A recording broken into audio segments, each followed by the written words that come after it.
Bonjour à tous et bienvenue pour ce nouvel épisode de Mayenne TV. On est à quelques jours des Jeux Olympiques et en France, il y aura 180 clubs 2024. Club 2024, c'est quoi? Ce sont des fan zones gratuites. En Mayenne, on en a 5. On va y faire le tour. Pour en parler, nous allons retrouver Vincent Saulnier au conseil départemental. Allons-y.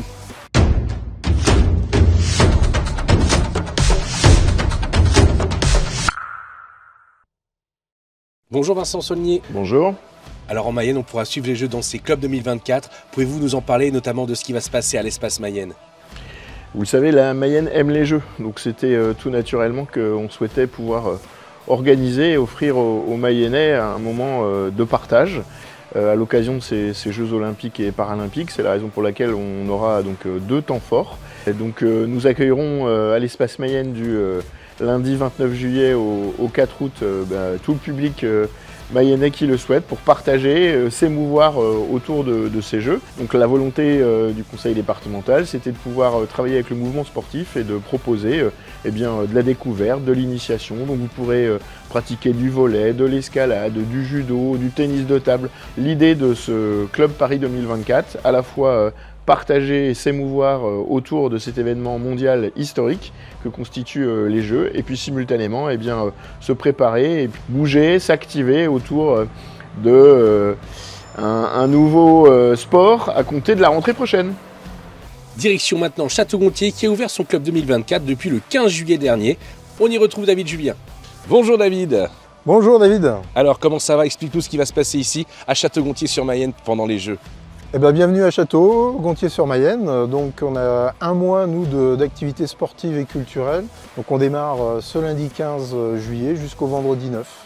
Donc tous les jours du lundi au vendredi, on a des activités sportives réservées à tous les publics, tout type de public. On accueille aussi des accueils de loisirs.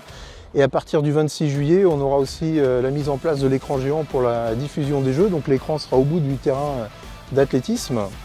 Et on a quelques temps forts, donc tous les mardis on réserve sur des challenges sportifs.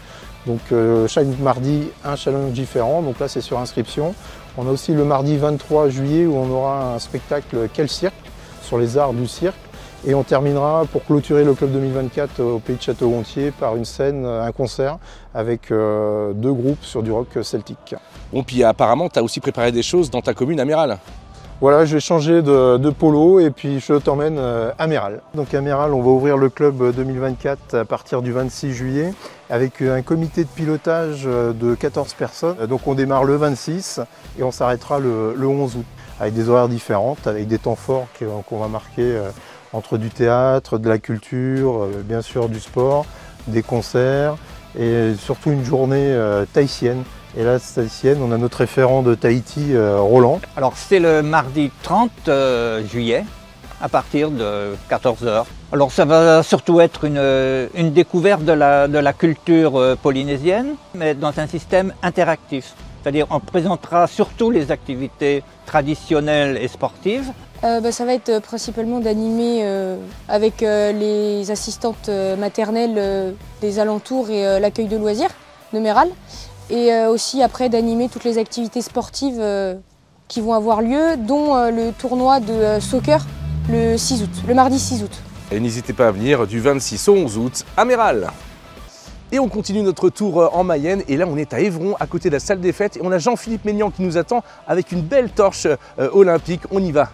Bonjour Jean-Philippe. Oui, bonjour David. Bon alors, qu'est-ce qui va se passer à Évron durant ces Jeux? Alors, durant ces Jeux, le Club 2024 sera organisé du 26 juillet au 11 août. On aura des activités sur le parking ici extérieur. Il y aura un château gonflable pour les enfants. Il y aura du bike park pour faire du VTT. On aura une piste d'athlétisme où on pourra avoir un radar. Et également, on aura du jeu en 3-3 pour le basket. Ouais, une belle torche en tout cas ici à Évron. Ah, effectivement, puisque pour le défilé du 26 juillet, les Jeux Olympiques commenceront à Paris. Nous, on fera la même chose, on fera un grand défilé avec toutes les associations sportives et on allumera également la flamme. Et à cette occasion, on aura comme marraine Manuela Montaubrun, athlète des Co-Évron, qui a gagné une médaille olympique. Pour l'instant, tout est vide, mais il y aura 4 phases, il y aura 4 endroits. Un endroit où on aura des retransmissions en direct sur écran géant. Il y aura un autre endroit où on aura des réalités virtuelles. Un tiers de la salle également sera dédié au côté festif et au côté loisir. Voilà, et tout le monde est le bienvenu, c'est gratuit, c'est de 17 h à 22 h tous les soirs. Cette fois-ci, on est à Ernée et on a Régis Brault qui nous attend au Ciné Majestic d'Ernée. On y va. Bonjour Régis. Bonjour à toi David, bonjour à Mayenne TV. Eh bien, merci de nous recevoir. Alors, qu'est-ce qui va se passer ici au Ciné Majestic à Ernée pendant les Jeux? Eh bien, comme partout en Mayenne, on va vibrer avec les Jeux, puisque le cinéma, chaque soir à partir de 17 h, vous permet de vivre ensemble, et non pas tout seul dans son canapé, des beaux événements de sport, puisqu'on va retransmettre l'intégralité des compétitions. On peut rentrer pour voir? Bah, je t'en prie, viens voir. Alors, un ciné, c'est un endroit de vie. On voit des films le reste de l'année, mais pendant ces 3 semaines, l'intégralité de la programmation sera sportive. Nous avons les droits de retransmission du groupe France Télévisions. On est Club France 2024.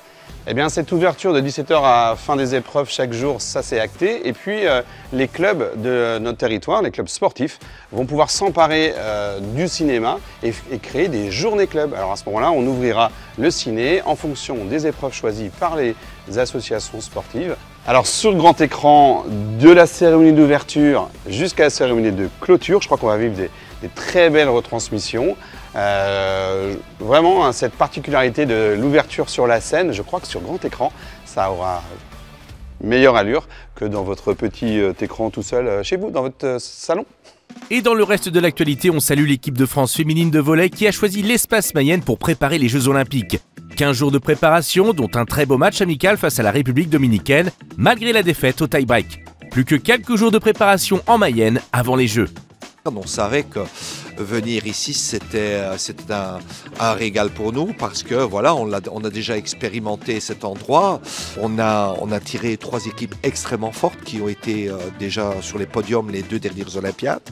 Donc voilà, on va jouer 3 Jeux Olympiques, 3 finales des Jeux Olympiques en une semaine. On ne peut pas espérer arriver sur un podium quand on a aussi peu d'expérience internationale. Mais par contre, ce qu'on peut faire, c'est se battre pour un grain de folie, se battre contre l'imprévu, contre toutes les logiques. Eh bien, merci beaucoup et merci à tous les supporters de la Mayenne. Il y en a beaucoup pour l'équipe de France féminine et c'est moi qui remercie la Mayenne. Notez bien les dates des 5 clubs 2024 en Mayenne, l'occasion de vivre ces Jeux ensemble, dans la convivialité mayonnaise, comme on sait si bien le faire. Bonne quinzaine à tous, on se retrouve le 2 août. Salut, ciao!